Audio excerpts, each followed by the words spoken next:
The chill of autumn had seeped through our bedroom window, left slightly ajar to catch the evening breeze. I pulled the Egyptian cotton sheets higher, their cool smoothness a stark contrast to the warmth emanating from the man beside me. Even in sleep, Matteo Ricci commanded presence. The steady rhythm of his breathing, deep, measured, filled our darkened bedroom with a lullaby I'd grown accustomed to over the past year. The subtle notes of his cologne still lingered, sandalwood and something darker, more potent, clinging to the pillowcase between us. I turned to face him, careful not to disturb his slumber. Moonlight filtered through the curtains, casting silver shadows across the sharp planes of his face.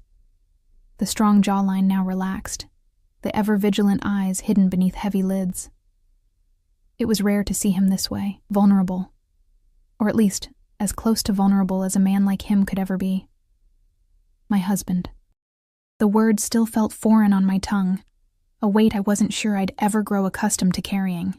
1 year. 12 months since I'd stood in that little chapel, trembling in a white dress I hadn't chosen, promising forever to a man who'd given me no choice but to say yes. I closed my eyes, willing away the memories that threatened to surface. The debt. My father's foolishness. The impossible choice. The way Matteo had appeared in my life like a shadow, offering salvation at a price I couldn't begin to calculate. "I'll take care of everything," he'd promised, his voice like gravel wrapped in silk. "All your father's debts, but you belong to me now, Sophia." Belong. As if I were another acquisition in his vast collection of possessions. Another territory claimed. The digital clock on the nightstand glowed 2:17 a.m. Insomnia had become my only rebellion, these quiet hours my only freedom. In the stillness, I could pretend I was still just Sophia Russo, the girl with dreams of finishing college, opening her own gallery, falling in love naturally, messily, with someone who saw her as an equal, not a prize.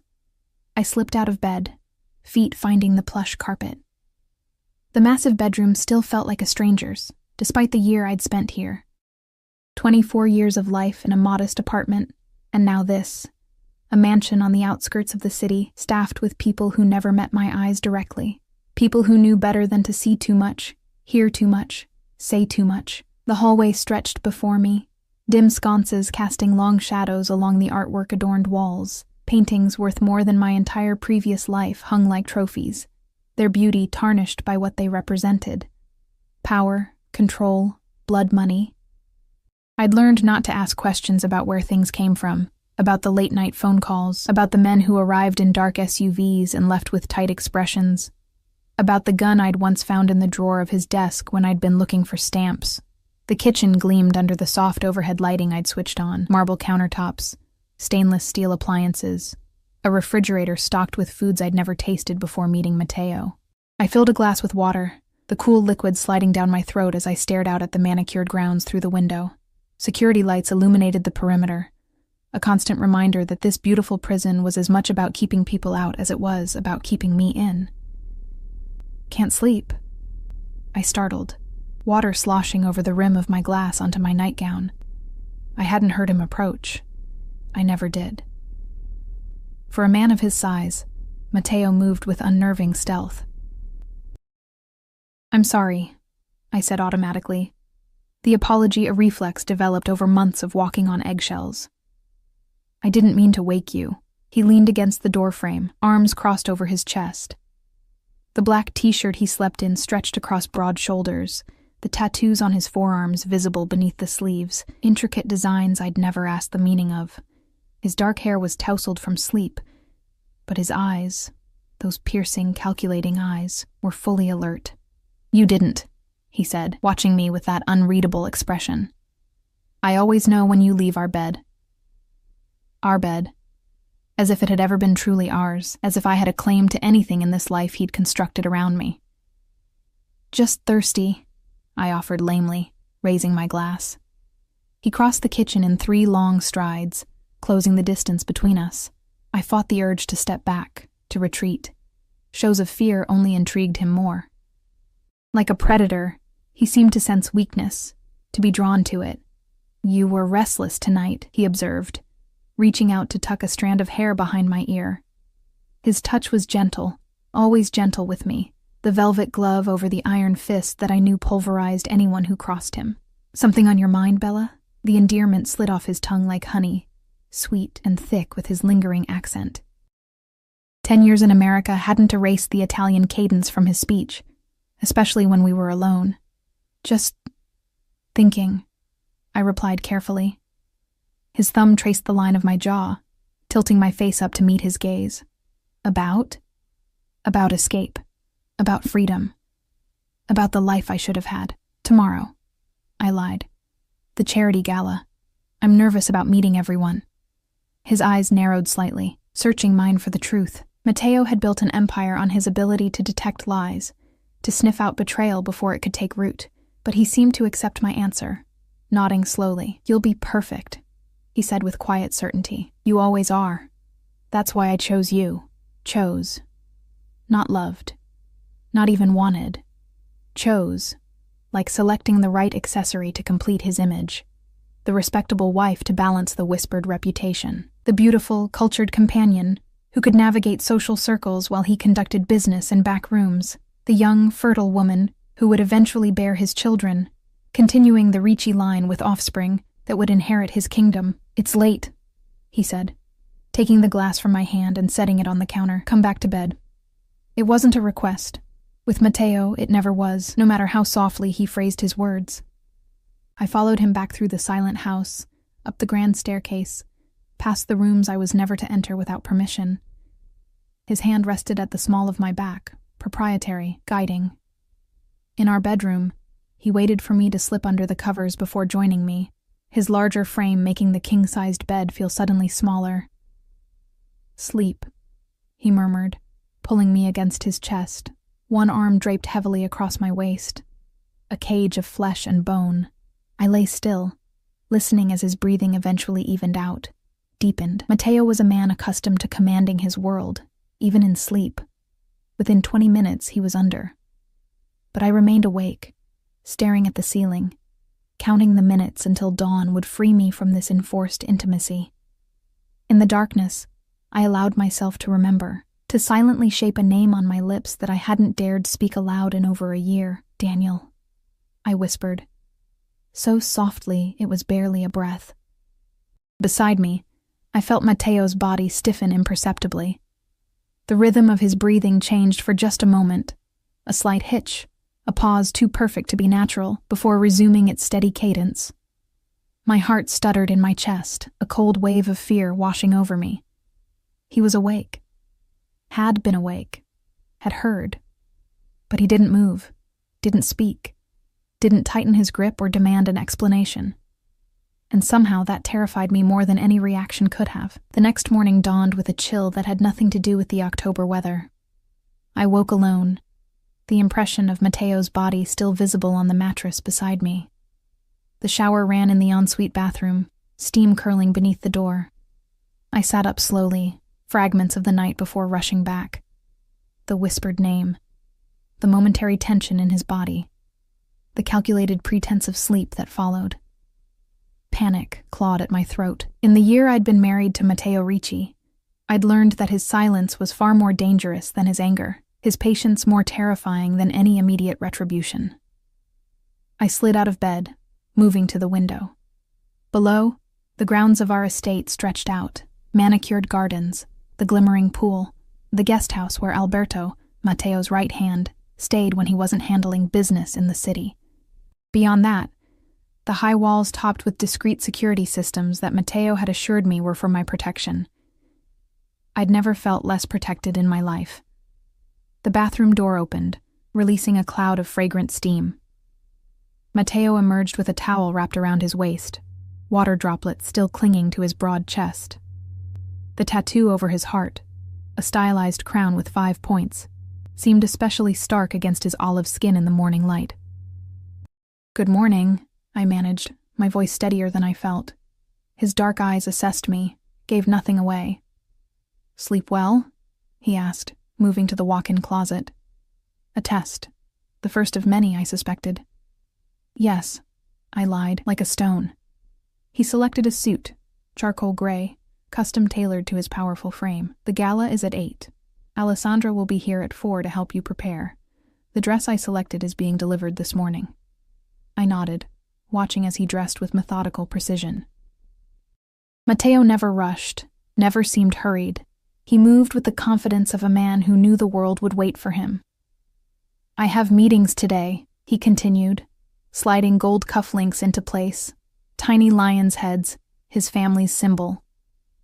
I'll be back by 6 to escort you. Another nod. What else could I offer? Disagreement wasn't an option in this household. He approached me then, fully dressed now except for his jacket.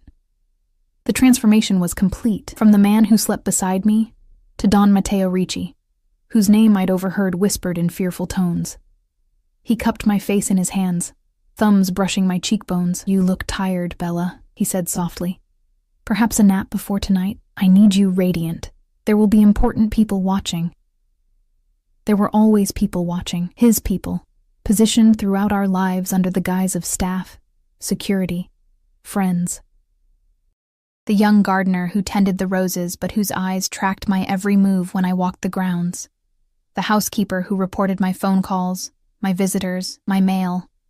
The driver who took me only to approved destinations and waited, always waited, to return me to this golden cage. I'll rest, I promised. His lips brushed mine, a feather-light touch that nonetheless felt like ownership. Perfect, he murmured against my mouth. Then he was gone, the bedroom door closing quietly behind him. I stood frozen until I heard the distant sound of the front door, the purr of the Bentley's engine as it carried him away. Only then did I allow my legs to give way, sinking onto the edge of the bed as the reality of my situation crystallized with terrifying clarity. He knew. He'd heard me whisper Daniel's name in the darkness, and Matteo Ricci was not a man who forgave betrayal, not even one as intangible as a whispered name, a memory, a longing for what might have been. Daniel Whitaker. My professor at the university, 10 years my senior but with kind eyes that crinkled when he smiled. The man I'd been secretly seeing before my father's gambling debts had caught up with us, before Matteo had materialized in our lives, offering a devil's bargain, my hand in marriage in exchange for erasing the substantial sum my father owed to people who didn't extend payment plans or second chances. I hadn't even been allowed to say goodbye. One day I was planning a future with Daniel. The next I was engaged to a stranger whose reputation preceded him like a shadow. By the time Daniel returned from his conference in London, I was already wearing Matteo's ring, already installed in this mansion, already bound by vows that had felt like shackles. The dress arrived at 10, a shimmering midnight blue creation that probably cost more than a year's tuition at the university I'd been forced to leave. Alessandra followed at 4, as promised. A severe woman with skillful hands who transformed me into the version of Sofia Ricci that Matteo wanted displayed tonight. Elegant, sophisticated, the perfect accessory to his power. The diamond set, she said, opening the velvet case that held the necklace and earrings Matteo had given me on our wedding day.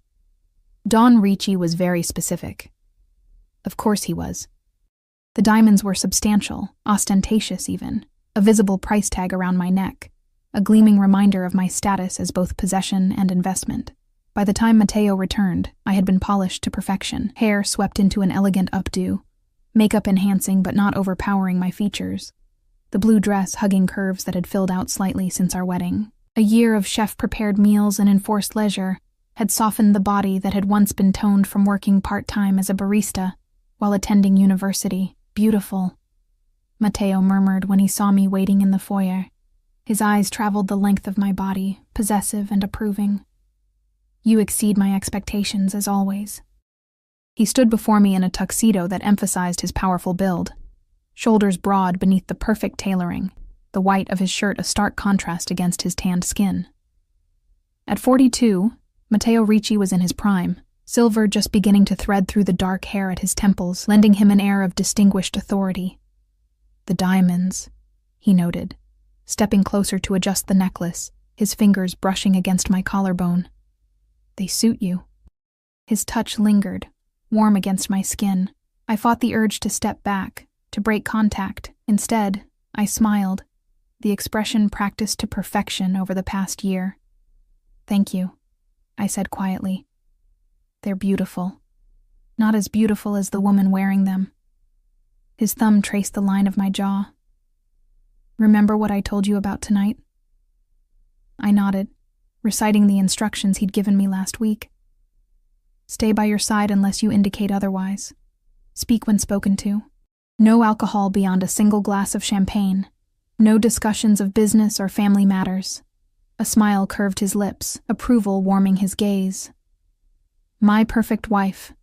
The word hung between us, wife, laden with expectations and boundaries that had been made clear from the beginning. My role was defined, my purpose explicit, to be the respectable face of the Ricci family, to soften Matteo's intimidating presence in legitimate circles, to eventually bear children who would inherit his empire. What remained unspoken was the other aspect of his world, the businesses that operated in shadows, the meetings that took place behind locked doors, the phone calls that he took in his study with orders that he not be disturbed. I had learned quickly not to ask questions. Curiosity was not a virtue Matteo appreciated in his wife. The drive to the city took place in relative silence, the Bentley gliding through traffic as Alberto navigated with practiced efficiency. I watched the landscape change through tinted windows, our secluded estate giving way to suburbs, then the glittering skyline of downtown. Matteo spent most of the journey on his phone, speaking in rapid Italian that I could only partially understand despite my year of intensive lessons with the tutor he'd hired. I caught fragments, something about a shipment, concerns about security, a name mentioned with particular vehemence. I kept my expression neutral, gazing out the window as if the muffled conversation held no interest for me. Another skill I'd perfected, strategic deafness. The gala was being held at the Whitmore Hotel, one of the oldest and most prestigious venues in the city. As we pulled up to the entrance, I recognized the familiar sequence of events about to unfold. Alberto would exit first, opening Matteo's door. Matteo would emerge, buttoning his jacket with unhurried confidence, before extending his hand to help me out. There would be photographers, some from society pages, others working for less official publications with a keen interest in the comings and goings of a man like Matteo Ricci. "Ready, Bella?" Matteo asked, his hand already reaching for mine. I placed my fingers in his, allowing him to guide me from the car onto the red carpet that led to the hotel's grand entrance. The October air was crisp against my exposed shoulders, but I didn't shiver. Matteo disliked displays of weakness in public.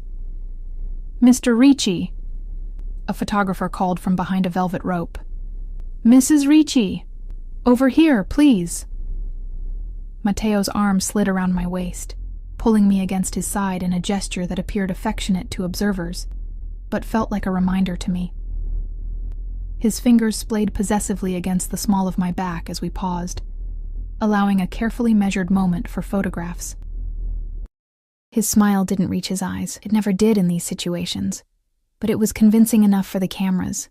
We proceeded into the hotel's grand ballroom, a cavernous space transformed for the evening with cascading floral arrangements and twinkling lights that mimicked the night sky. The charity gala was ostensibly raising funds for children's education, a cause that Matteo supported generously, part of the carefully cultivated public image that provided cover for his other enterprises. "Matteo!" A silver-haired man approached, hand extended. "Excellent to see you, and this must be the lovely wife I've heard so much about." "Senator Caldwell," Matteo greeted him, his voice warming with practiced charm. "Indeed, this is my Sophia. Sophia, darling. Senator Caldwell sits on the Committee for Financial Oversight." I offered my hand and the practiced smile. "It's a pleasure to meet you, Senator." "The pleasure is all mine, Mrs. Ricci. I must say, Matteo keeps you quite hidden away. This is your first public appearance in what, 3 months?" I felt Matteo's hand tighten slightly at my waist. "My wife values her privacy," he said smoothly, "and I value her comfort. We prefer our quiet life outside the city." Our quiet life, as if isolation had been my choice rather than his requirement. The evening proceeded as these events always did. A carousel of introductions to people whose names I memorized and promptly categorized. There were those Matteo genuinely respected, those he merely tolerated for business purposes, and those he approached with a particular gleam in his eye that I had learned to recognize as dangerous. The latter received his warmest smiles, his most charming conversation. Matteo was always most lethal when he appeared most friendly. I played my role flawlessly, the attentive wife, the gracious hostess, the ornament on his arm that completed the picture of legitimate success. I laughed at the right moments, showed appropriate interest in conversations about charity work and city politics, accepted compliments about my dress, my jewelry, my beauty, with demure thanks. "Would you excuse us, gentlemen?" Matteo said eventually, his hand returning to the small of my back. "I believe they're about to begin serving dinner." He guided me through the crowd, toward our assigned table near the front of the room. I recognized several faces already seated: the mayor and his wife, a prominent judge, the owner of the city's largest construction company, and his much younger spouse, who offered me a look of understanding that bordered on pity. "You're doing well," Matteo murmured close to my ear as he held my chair. "The senator was quite taken with you." I settled into my seat, arranging the midnight blue fabric of my dress. "He seemed nice." "He's corrupt to the bone," Matteo replied with quiet amusement, taking his own seat beside me. "But useful." The first course was being served when I saw him. Daniel. He stood near the bar, lean and familiar in a tuxedo that wasn't quite as perfectly tailored as Matteo's. His sandy hair was shorter than when I'd last seen him, but his profile, that straight nose, the strong jawline softened by the boyish curve of his mouth, was exactly as I remembered. Exactly as I dreamed during countless nights beside my husband. My spoon clattered against the china bowl, drawing a sharp glance from Matteo. "Sorry," I murmured, retrieving the utensil with trembling fingers. Matteo's gaze followed mine, scanning the crowd until it landed on Daniel. Something cold and calculating settled over his features, gone so quickly I might have imagined it had I not spent a year studying the micro-expressions that betrayed his thoughts. "An acquaintance?" he asked casually. Too casually. The question was a trap. If I lied and claimed not to recognize Daniel, Matteo would know. He might already know exactly who Daniel was, might have known all along. But if I acknowledged our past connection— "From the university," I said carefully. "Professor Whitaker. He taught several of my art history classes. It wasn't a lie. It just wasn't the whole truth." Matteo took a sip of water, his eyes never leaving Daniel's figure. "Interesting. I wasn't aware he would be attending tonight." The implication was clear. Nothing happened in Matteo's world without his knowledge, except, apparently, this, which meant either a significant oversight by the people he paid to control every aspect of our lives, or Matteo had engineered this meeting himself. The thought chilled me to the bone. "We should say hello after dinner," Matteo suggested, his tone making it clear this was no mere suggestion. "I'd be interested to meet one of your former professors." I took a spoonful of soup, forcing myself to swallow past the tightness in my throat. "Of course," I managed, "if you'd like." Dinner progressed with excruciating slowness. I participated in the conversation around us on autopilot, hyper-aware of Daniel's presence across the room and of Matteo's heightened attention to my every reaction. When the final course had been cleared, Matteo stood, offering his hand to help me from my chair. "Shall we?" he said pleasantly, leading me toward the bar where Daniel now stood alone, nursing what appeared to be scotch. He looked up as we approached, recognition flashing across his features. First joy, then confusion, and finally a carefully neutral expression as he registered Matteo's presence beside me. "Sophia," he said, his voice sending a jolt through me. "It's been a while." "Professor Whitaker," I replied formally, acutely aware of Matteo's hand at my back. "What a surprise to see you here. Allow me to introduce my husband, Matteo Ricci. Matteo, this is Daniel Whitaker, my former art history professor." Daniel extended his hand, meeting Matteo's gaze with admirable steadiness. "Mr. Ricci, I've heard your name around town." Matteo's smile didn't reach his eyes as he shook Daniel's hand. "All good things, I hope." "Interesting things," Daniel replied, a hint of challenge beneath the civility. I held my breath, caught between the two men, one from my past, one controlling my present and future. The tension between them was palpable, electric. "Sophia speaks very highly of the university," Matteo said smoothly. "It's unfortunate she had to discontinue her studies." Family obligations, you understand. Daniel's gaze flickered to me, searching for something I couldn't give him with Matteo watching. A loss for the department. Sophia was one of our most promising students. My gain, however, Matteo replied, his arm sliding possessively around my waist. She's been an exceptional wife. The word hung between the three of us, heavy with implication. Congratulations, Daniel said after a beat, raising his glass slightly. I wasn't aware you were married, Sophia. It must have happened. Quite suddenly. The unspoken question hovered in the air between us. I hadn't told him, hadn't been allowed to. By the time Daniel returned from London, I was already Matteo's. The engagement, wedding, and relocation to Matteo's estate had all happened with military precision in the span of 2 weeks. No time for goodbyes, explanations, or second thoughts. Life takes unexpected turns, I said softly. Matteo's fingers tightened almost imperceptibly at my waist. Indeed it does. But I believe in fate, Professor Whitaker. Don't you? Some things are simply destined. Daniel's jaw tightened. I believe we make our own choices, Mr. Ricci. Do we? Matteo's voice remained pleasant, but I felt the dangerous undercurrent. An interesting philosophical position. Perhaps we could discuss it sometime. I'm hosting a small gathering at our home next weekend. You should join us. My heart stuttered in my chest. Daniel? At our home? It was either madness or calculation. And with Matteo, it was never madness. That's very generous, Daniel replied cautiously, but I'm quite busy with the new semester. I insist, Matteo cut in, his tone making it clear this was not truly an invitation, but a command. Sophia would enjoy reconnecting with her former professor, wouldn't you, Bella? Both men turned to look at me, waiting for my response. Trapped, I manufactured a smile. Of course. It would be lovely. Then it's settled, Matteo said with finality. Saturday, 7 o'clock. My assistant will contact you with the details. Daniel hesitated, then nodded once. I look forward to it. As do I, Matteo replied, his smile not reaching his eyes. Now, if you'll excuse us, I believe they're about to begin the auction. It was a pleasure meeting you, Professor. He guided me away, his grip on my waist unyielding. As we walked back toward our table, I risked a glance over my shoulder. Daniel was watching us go, his expression unreadable from this distance, but his posture rigid with tension. He seems devoted to his students, Matteo observed casually as we reached our seats. Particularly you. There it was. The trap closing. I chose my words with extreme care. He was an excellent teacher, very encouraging of all his students.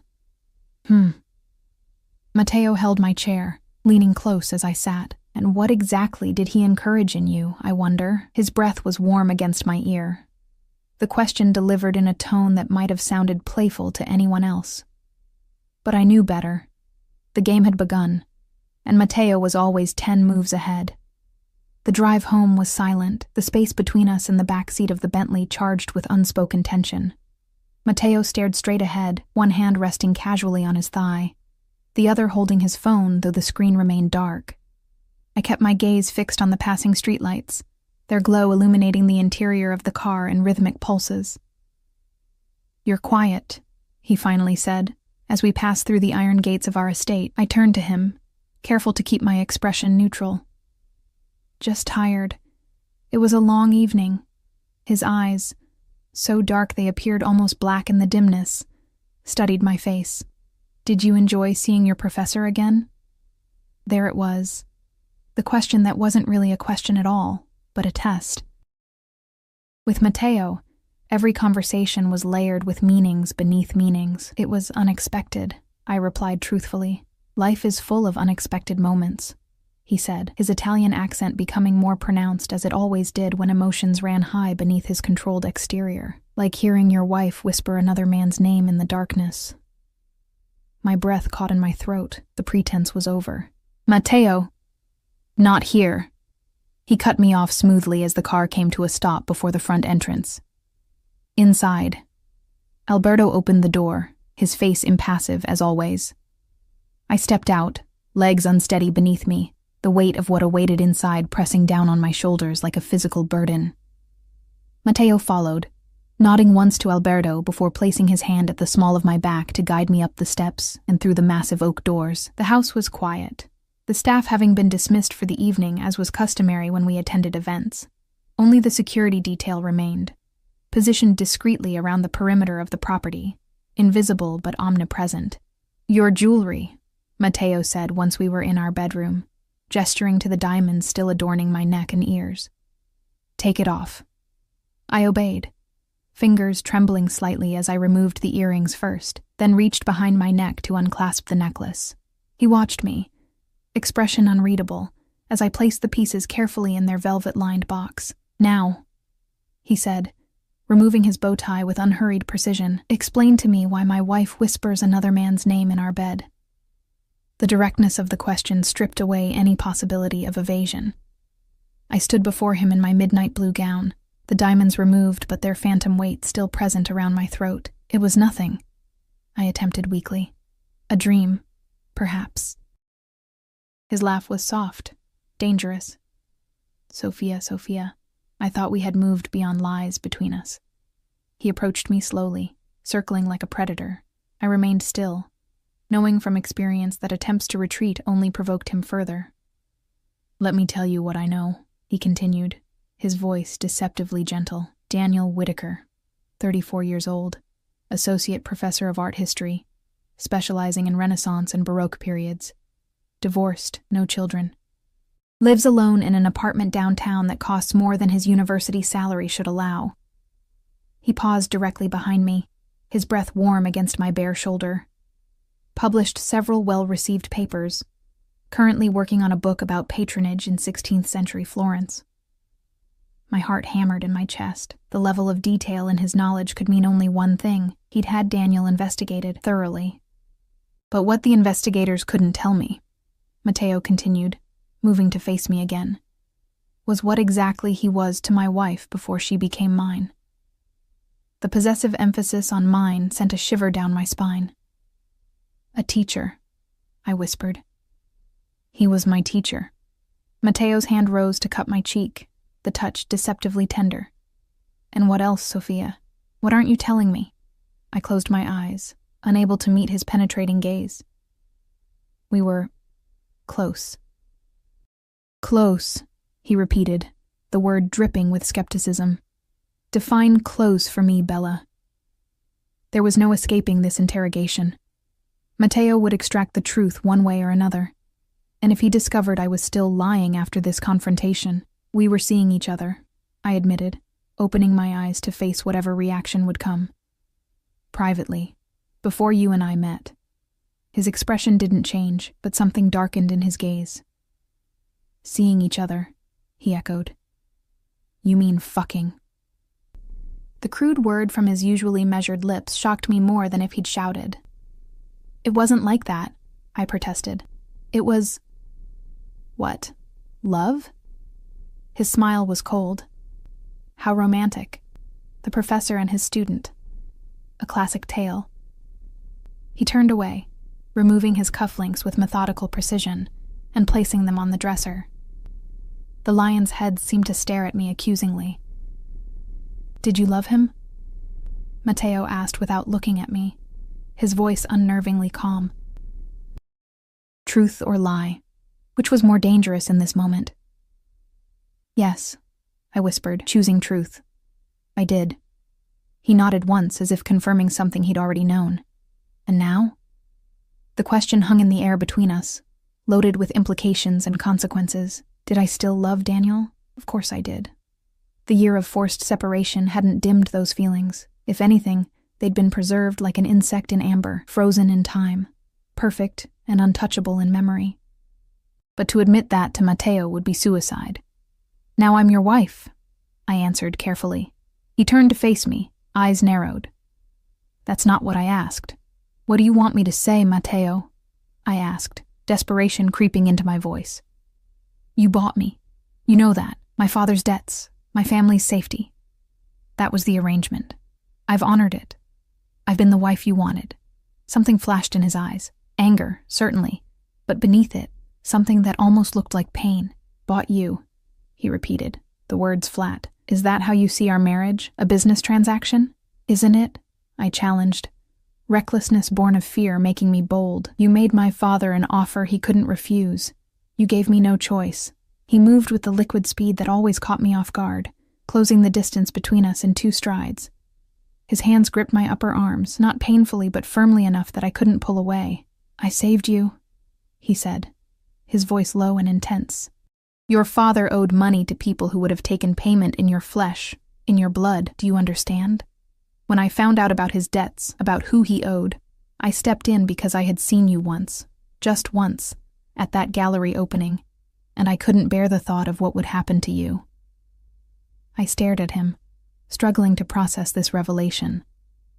What are you talking about? What gallery opening? The Mendelssohn Gallery. Your photography was being featured. Student work. You were wearing a black dress, your hair down. You laughed with such abandon at something someone said. His grip softened, one hand rising to touch my cheek. I had never seen anything so beautiful. I remembered the exhibition. It had been 6 months before my father's debts came due, before Matteo entered my life officially. I had no recollection of seeing him there. You were watching me? Even then? I saw you, he corrected, and then I made inquiries, discovered who you were. Your father's situation came to light during that process. My mind raced, reconstructing the timeline he was describing.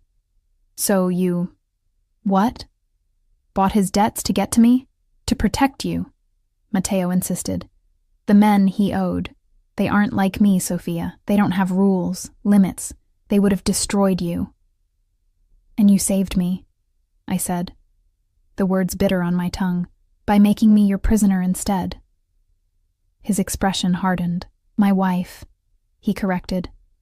I made you my wife, a wife who isn't free to leave, who is watched every moment, who had to give up her dreams, her education, your lover. He finished for me, eyes glittering dangerously. That's what this is really about, isn't it? Not your education. I offered to arrange private tutoring to complete your degree, not your photography. I built you a darkroom here. You're angry because I took you from him. I couldn't deny it. All the other losses paled beside the loss of Daniel, of the future we'd planned together. Why invite him to our home? I asked, changing tactics. Why arrange for us to see him tonight? Was it a test? A smile curved Matteo's lips, but it didn't reach his eyes. Everything is a test, Bella. Life is a series of tests. Did I pass or fail when I whispered his name?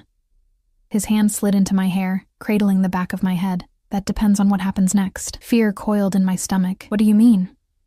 Saturday night, he said simply. When your professor comes to dinner, that will determine everything. The implications hung in the air between us, unspoken but clear. This was no casual dinner invitation. Matteo had something planned, something that terrified me precisely because I couldn't anticipate what it might be. Please, I whispered, my hand rising to touch his chest, feeling the steady beat of his heart beneath expensive fabric. Don't hurt him. He doesn't deserve that. Something dark passed over Matteo's features. Deserve, he repeated, the word laden with contempt. What do any of us truly deserve, Sophia? I didn't deserve to watch my father die when I was 12. You didn't deserve a father who gambled away your safety. Your professor didn't deserve to find something precious only to lose it. His fingers tightened in my hair. Not enough to hurt, but enough to emphasize his control. Life isn't about what we deserve. It's about what we take, what we protect, what we're willing to fight for. And what are you willing to fight for? I asked, my voice barely audible. His gaze burned into mine. Everything that's mine. The possessiveness of the statement should have angered me, but instead, an unexpected shiver of something else, something dangerous, ran through me. In that moment, with his face inches from mine and his hand tangled in my hair, I glimpsed the raw intensity that made Matteo Ricci both feared and followed by so many. Turn around, he commanded softly. Your dress. I obeyed, presenting my back to him. His fingers found the zipper, sliding it down with deliberate slowness. The whisper of the metal teeth parting sent another shiver across my skin. The midnight blue fabric loosened, slipping forward off my shoulders. "Step out of it," he instructed. I did as he asked, the dress pooling at my feet like spilled ink. I stood before him in only sheer black lingerie. His preference, always his preference. "Look at me," he said. I turned to face him, resisting the urge to cover myself. His gaze traveled over me, possessive and appreciative, but also searching, as if looking for something beyond the physical. "Do you know why I wanted you, Sophia?" Beyond the beauty that first caught my eye, I shook my head slightly, because I saw something in you that reminded me of myself at your age. A hunger, a determination. His hand traced the curve of my waist, my hip. A capacity for darkness that you hide beneath that innocent exterior. "I'm not like you," I whispered, though something inside me stirred at his words. His smile was knowing. "Aren't you? The woman who stands before her husband in the lingerie he selected while whispering another man's name in the dark? There's a certain duplicity there that suggests otherwise. Shame and defiance warred within me. "What do you want from me, Matteo? Really want?" "Everything," he said simply. "Not just your body, not just the perfect wife you pretend to be for the public. I want what's in here." His hand pressed against my sternum, between my breasts, above my hammering heart. "The truth of you, the darkness and the light. I want your surrender, not because you have no choice, but because you choose to give it." "And if I can't?" I asked, my voice trembling. His expression softened fractionally. "Then we remain as we are. You, my beautiful prisoner. Me, your jailer. Both of us trapped in a prison of our own making." His thumb brushed across my lower lip. "But I think you can. I think part of you wants to." Before I could respond, his mouth claimed mine in a kiss that was neither gentle nor brutal, but consuming. Unlike his usual calculated affection, this felt raw, almost desperate. I found myself responding despite my fear, my confusion, my lingering thoughts of Daniel. My arms rose to encircle his neck, body arching into his touch as his hands roamed my nearly bare skin. When he finally broke the kiss, we were both breathing hard. "Saturday," he said, his voice rough. "After dinner with your professor, then we'll know where we stand, you and I." He stepped away, leaving me swaying slightly, off balance in more ways than one. "Get some sleep," he added, moving toward the bathroom. "Tomorrow will be busy." The door closed behind him, the sound of the shower starting moments later. I sank onto the edge of the bed, mind reeling from the conversation, from his revelations, from my own confused response to his touch. What game was Matteo playing? And more importantly, what would happen to Daniel when he entered the lion's den on Saturday night? The following days passed in a haze of tense anticipation. Matteo was unexpectedly attentive, arriving home early from his business dealings to take meals with me, asking about my day with apparent interest, even suggesting we walk the grounds together in the evenings. It might have seemed romantic to an outside observer, a husband reconnecting with his wife.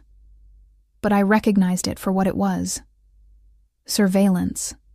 He was watching me, evaluating every reaction, every word, every flicker of expression as Saturday approached. I played my part, responding to his attention with practiced smiles and careful conversation. But beneath the performance, my mind raced with possibilities, each more terrifying than the last. What did Matteo intend for Daniel? For me? The uncertainty was its own form of torture, precisely as Matteo had intended, I suspected. By Saturday morning, my nerves were stretched to breaking point.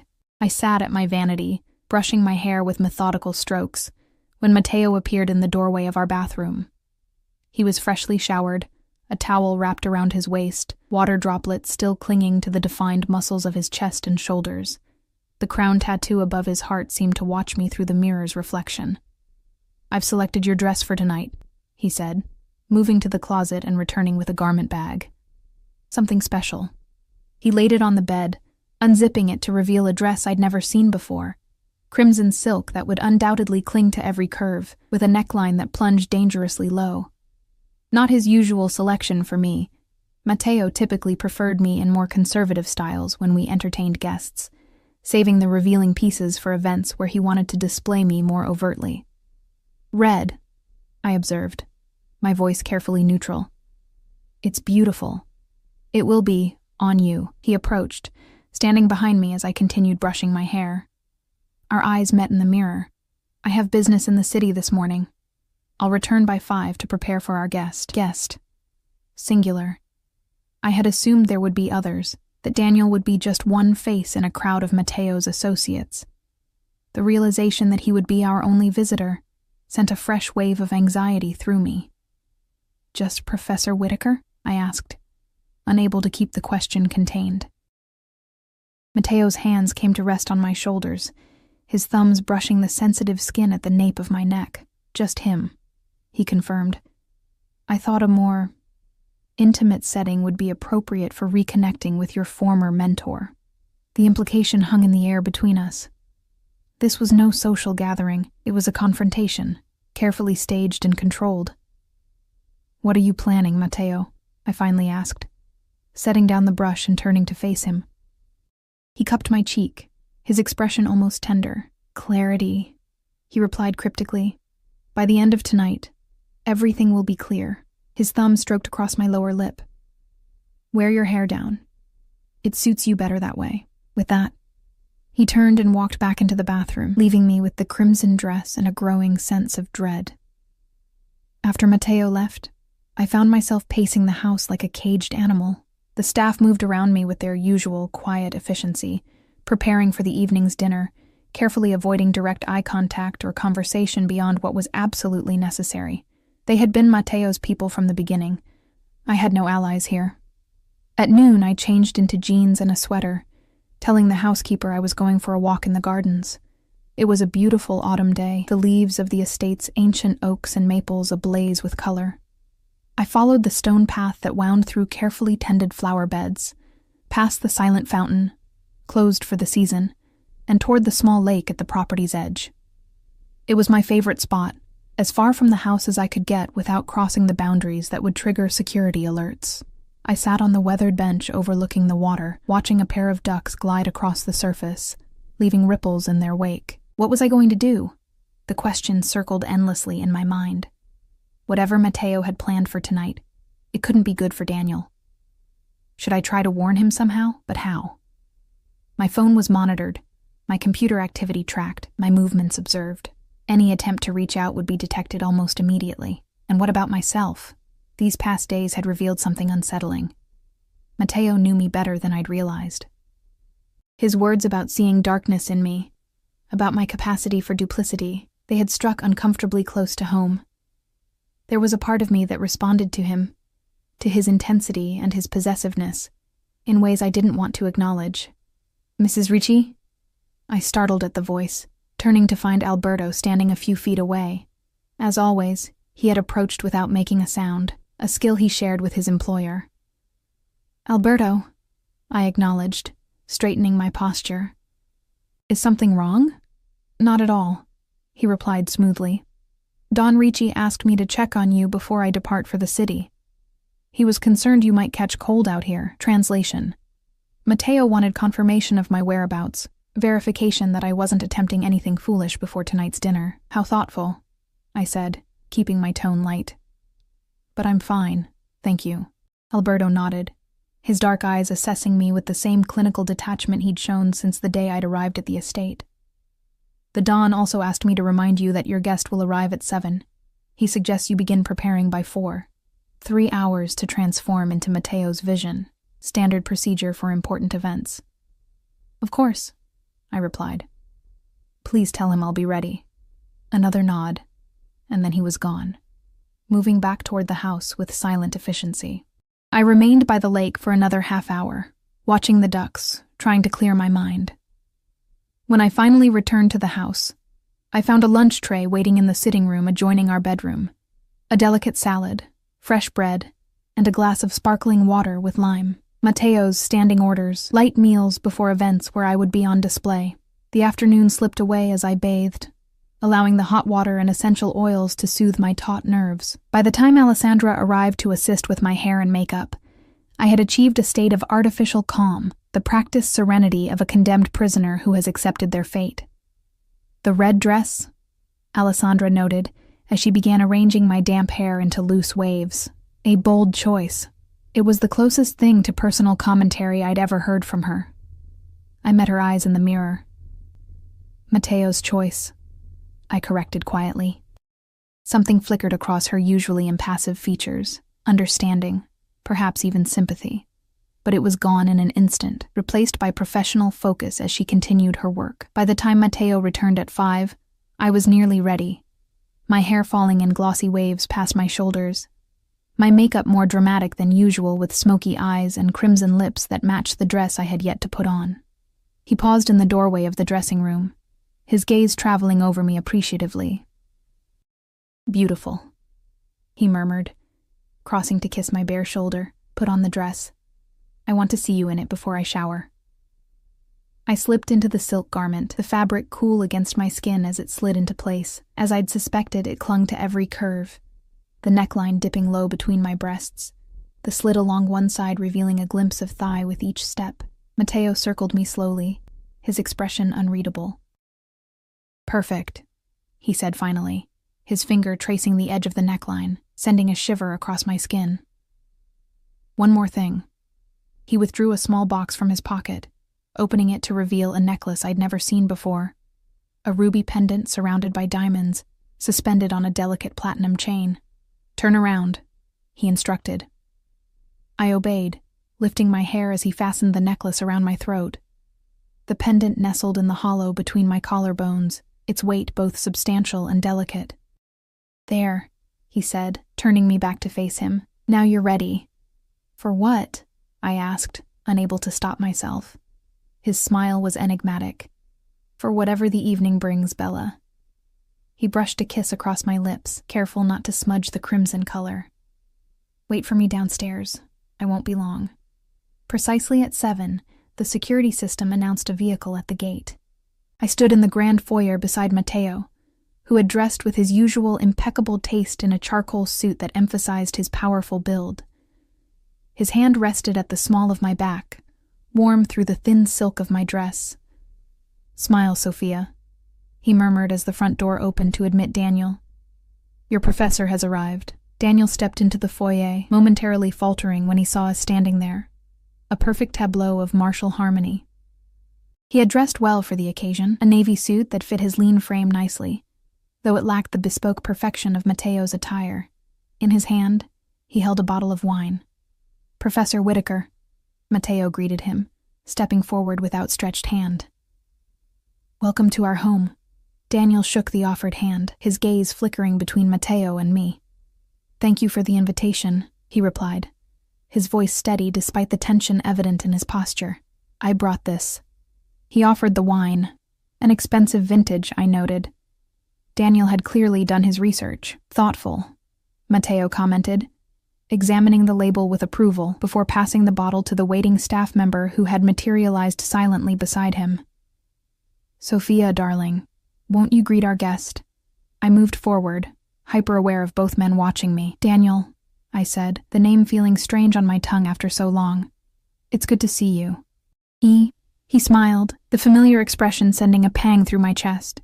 "You look well, Sophia," he replied, his eyes communicating far more than his careful words. "The red suits you." "A recent acquisition," Matteo interjected smoothly, his hand returning to the small of my back. "Shall we move to the sitting room? Dinner will be served in half an hour." He guided us through the house, playing the gracious host as he pointed out architectural features and artwork to Daniel, who responded with appropriate appreciation. I walked beside my husband, acutely aware of Daniel's presence just steps behind us, of the surreality of having these two parts of my life, past and present, occupying the same space. The sitting room was prepared for our arrival, a fire crackling in the massive stone fireplace, lights dimmed to a warm glow, 3 crystal glasses arranged on the antique sideboard beside a decanter of amber liquid. "Scotch?" Matteo offered, already moving to pour. 18 years old, from a small distillery in the Highlands. A personal favorite. "Thank you." Daniel accepted, taking the offered glass. I accepted my own glass, though I had no intention of drinking more than a sip. I needed my wits about me tonight to new friendships, Matteo proposed, raising his glass. We drank, the scotch burning a fiery path down my throat. Matteo gestured toward the seating arrangement, 2 sofas facing each other across a low table set with small appetizers. Please, make yourself comfortable, he invited Daniel, claiming a spot on one sofa and drawing me down beside him, his arm draped possessively across my shoulders. Daniel sat opposite us, his posture relaxed, but his eyes alert. You have a beautiful home, he observed. Quite a distance from the city. Sophia prefers the tranquility, Matteo replied smoothly. And I prefer her happiness. I felt Daniel's gaze on me, questioning, but I kept my expression neutral, taking another tiny sip of scotch. So, Professor, Matteo continued, Sophia tells me you specialize in Renaissance art. A fascinating period. Yes, Daniel agreed, seeming relieved at the shift to safer conversational ground. The intersection of art, politics, and patronage during that era has been my focus for several years now. Patronage, Matteo repeated, swirling the liquid in his glass. The relationship between power and creation. I've always found that dynamic instructive. How so? Daniel asked, a hint of wariness entering his tone. Matteo smiled. The greatest art often emerges from constraint, wouldn't you agree? The patron sets boundaries, provides resources, creates the environment in which the artist can flourish, within certain parameters, of course. The metaphor wasn't subtle. I tensed beneath Matteo's arm, feeling the conversation moving into dangerous territory. Some would argue true art requires freedom, Daniel countered, his eyes briefly meeting mine. Freedom is overrated, Matteo replied, his voice pleasant, but his grip on my shoulder tightening slightly. Structure, protection, guidance, these are what allow talent to reach its full potential. Without them, even the most gifted individuals can lose their way. The subtext hung heavy in the air between us.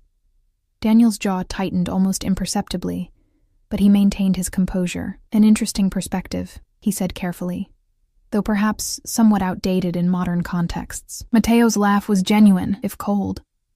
I've always found the distinction between outdated and timeless to be largely a matter of perspective, Professor. Some traditions endure because they work, because they speak to something fundamental in human nature. Before Daniel could respond, a staff member appeared at the doorway. Dinner is served, sir. Excellent, Matteo said, rising and offering me his hand. Shall we? The dining room was lit by candles, the long table set for 3 with Matteo at the head, me to his right, and Daniel across from me. The intimacy of the arrangement was deliberate, forcing direct interaction throughout the meal. The wine was poured, a different bottle than the one Daniel had brought, and the first course served with silent efficiency. Your health has improved since university, Matteo observed casually as we began to eat. Sophia mentioned you were frequently ill during her final semester. Something stomach-related, wasn't it? I froze, fork halfway to my mouth. I had never mentioned any such thing to Matteo, because it wasn't true. Daniel had been perfectly healthy during my time at the university. Daniel's eyes met mine briefly before returning to Matteo. I don't recall any significant health issues, he replied carefully. No? Matteo raised an eyebrow, looking at me. Perhaps I misunderstood, darling. I thought you said Professor Whitaker was often absent due to illness, that another faculty member frequently substituted for his classes. The fabrication was so specific that it momentarily stunned me. It was a stressful time, Matteo supplied smoothly. With your father's situation and our whirlwind courtship, memory plays tricks under such circumstances. Daniel's gaze darted between Matteo and me, confusion evident in his expression. I'm afraid I don't understand what... It's not important, Matteo interrupted, waving a dismissive hand. The past is the past, isn't it? What matters is the present and the future. He raised his wineglass in a casual toast, but his eyes remained cold, calculating. I took a small sip from my own glass, mind racing as I tried to decipher Matteo's strategy. The fabricated story about Daniel's illness, the pointed references to my father's situation. He was creating a narrative, but to what end?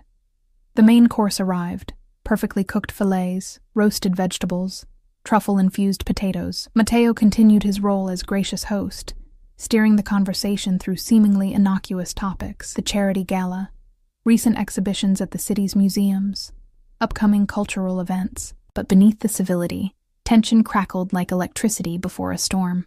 "Sophia mentioned you were working on a book," Matteo said as the staff cleared our plates.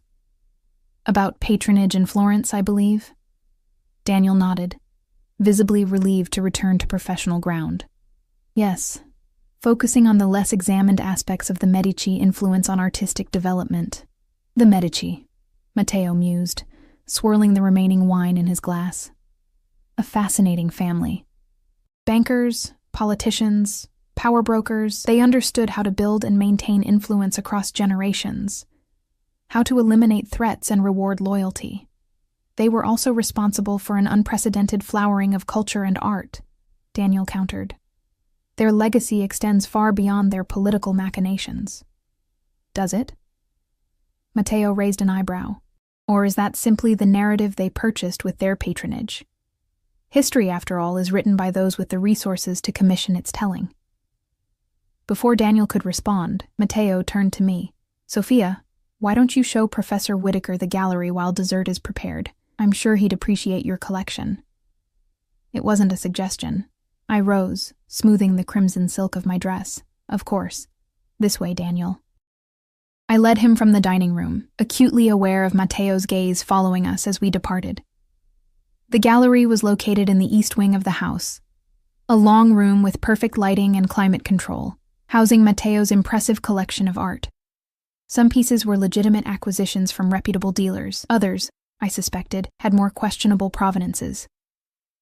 "Sophia," Daniel whispered urgently once we were alone. "What is going on? Why am I really here?" I glanced toward the discreet security camera mounted in the corner of the room. "Admiring the collection," I replied in a normal tone, gesturing toward a nearby painting. "This Caravaggio is particularly striking, don't you think?" Understanding flickered in his eyes. He nodded, moving to examine the painting while continuing our conversation in a lower voice. "Is this some kind of test? Are you in danger?" "I don't know," I admitted softly, guiding him further into the gallery. "Matteo heard me whisper your name in my sleep. He knows about us, what we were to each other." Daniel's face paled slightly. "Christ, Sophia, why would he invite me here then? To what end?" "I don't know," I repeated, stopping before a small dega. "But whatever he's planning, it culminates tonight." Matteo's voice came from the doorway. I hadn't heard him approach. I never did. We turned to find him leaning casually against the doorframe, hands in his pockets, expression unreadable. "I see you've been admiring my collection, Professor. Do you find it impressive?" Daniel straightened, visibly gathering his composure. "Very. You have exceptional taste. In all things." Matteo agreed, his gaze shifting to me. The weight of his attention was palpable, assessing, calculating. "Dessert is served. Shall we?" We returned to the dining room, where delicate chocolate soufflés awaited alongside snifters of expensive cognac. The conversation lulled as we ate, the silence charged with unspoken tensions and possibilities. "I must say," Matteo finally remarked, setting down his spoon, "this evening has been most illuminating." "Has it?" Daniel asked cautiously. "Indeed." Matteo reached for his cognac, swirling the amber liquid before taking a small sip. "It's not every day one dines with the man who once claimed his wife's heart." The bluntness of the statement hung in the air between us. Daniel's gaze shifted to me briefly before returning to Matteo. "Mr. Ricci." "Matteo, please," he corrected smoothly. "I think we're beyond formalities at this point, don't you? After all, you've been in my thoughts quite frequently these past days." "Have I?" Daniel's voice remained steady, but I could see the tension in his jaw, the careful calculation behind his eyes. "Ever since my wife whispered your name in the darkness of our bedroom," Matteo confirmed, his tone conversational, despite the incendiary content of his words. It raised certain questions in my mind. I sat frozen, unable to intervene, to deflect, to control what was unfolding before me. "I can imagine," Daniel replied carefully. "But whatever existed between Sophia and me, ended when she married you. Matteo's smile didn't reach his eyes. Did it? I wonder. He turned to me. Sophia, would you say your feelings for Professor Whitaker ended with our marriage? The direct question caught me off guard. Both men watched me, waiting for my response. Daniel with trepidation, Matteo with that unnerving calm that preceded his most dangerous moments. My voice faltered. Truth or lie? Which would be more damaging in this moment? The truth, Bella, Matteo urged softly. No more pretending between us. The gentleness in his tone gave me courage, though perhaps unwisely. No, I admitted. They didn't end. Daniel closed his eyes briefly, a flash of pain crossing his features. Matteo nodded slowly, as if I had confirmed something he already knew. And you, Professor? He asked, turning to Daniel. Did your feelings for my wife conveniently disappear when she became unavailable? Daniel hesitated, then met Matteo's gaze directly. No, he said simply. They didn't. The admission hung in the air between us, dangerous and true. I waited for Matteo's reaction, for rage, for violence, for the cold fury I'd glimpsed in rare moments when his control slipped. Instead, he laughed. The sound was startling in the tension-filled room, genuine amusement that transformed his usually guarded features. Honesty at last, he said, raising his cognac in a toast. How refreshing. Confusion replaced fear as I studied my husband's expression. This wasn't the reaction I had anticipated. Not from a man who had built his reputation on swift and merciless responses to perceived slights and betrayals. I don't understand, I said, unable to contain the words. Matteo set down his glass, his expression sobering. No, I don't suppose you do. Neither of you does. He leaned forward, elbows on the table, fingers steepled. Let me explain the situation as I see it. I have a wife who loves another man. This presents a problem for me. Daniel tensed, perhaps expecting the conversation to take a threatening turn. But Matteo continued in the same measured tone. I have considered various solutions to this problem over the past week, he said. The most obvious would be to eliminate the rival. His gaze shifted to Daniel. A simple matter, from a practical standpoint. The casual reference to murder sent ice through my veins. I opened my mouth to protest, but Matteo raised a hand to silence me. But this solution has certain drawbacks, he continued, chief among them being that it would virtually guarantee my wife's eternal hatred. Additionally, Professor Whitaker appears to be a man of some intelligence and integrity, qualities I find myself reluctantly admiring. He reached for his cognac again, taking a deliberate sip before continuing. The second option would be divorce, setting Sophia free to return to her former life, her former love. Hope flared briefly in my chest, wild and unexpected. This option, however, presents its own complications, Matteo added. I am not a man who relinquishes what belongs to him. More importantly, I have grown attached to my wife. The thought of her absence from my life is unacceptable. The hope withered as quickly as it had bloomed. Which brings me to the third option, Matteo said, his dark eyes moving between Daniel and me. A compromise. What kind of compromise could possibly exist in this situation? Daniel asked, breaking his careful silence. Matteo smiled. That depends entirely on how open-minded the parties involved are willing to be. Understanding dawned slowly, followed by disbelief. You can't be serious, I whispered. Perfectly serious, Matteo replied. I am a businessman at heart, Sophia. I recognize when a situation calls for negotiation rather than force. You're suggesting... Daniel began, then stopped, apparently unable to articulate the implication. I'm suggesting an arrangement, Matteo confirmed, one that allows Sophia to maintain her connection with you under certain controlled circumstances, while remaining my wife in all public and legal respects. The proposal hung in the air between us, outrageous and unexpected. I stared at my husband, searching his expression for some sign that this was a trap, a test, a prelude to something more sinister, but his gaze was steady, his demeanor calm. Why would you offer this? I finally asked, It goes against everything I know about you. Your possessiveness, your control. Something vulnerable flickered briefly across his features. Because I want something I cannot take by force, Sophia. I want your heart. He reached across the table, his fingers brushing mine, and I have come to realize that perhaps the path to gaining it is not through further constraint, but through a different kind of possession, one freely given. I don't understand, I repeated. Don't you? He challenged gently. Think about what I'm offering. Freedom within boundaries, choice within structure, the ability to maintain your connection with Daniel, to explore what might have been, but with the safety and security of my protection, my name, my resources. And what do you get from this arrangement? Daniel asked, his tone skeptical. Matteo's gaze remained fixed on me. The possibility of winning what I truly want, through patience rather than force, and in the meantime, a wife who might come to me willingly rather than out of obligation, who might eventually see beyond the monster to the man. The vulnerability in his voice caught me off guard. For the first time since our marriage, I glimpsed something beneath Matteo's carefully maintained facade, a loneliness that mirrored my own, a hunger for connection that transcended physical possession. And if I refuse? Daniel asked quietly. Matteo's expression hardened slightly. Then you walk away tonight unharmed, with the understanding that any attempt to contact Sophia in the future will have serious consequences. She remains my wife, and you remain a memory. The choice hung before us, impossible and surreal.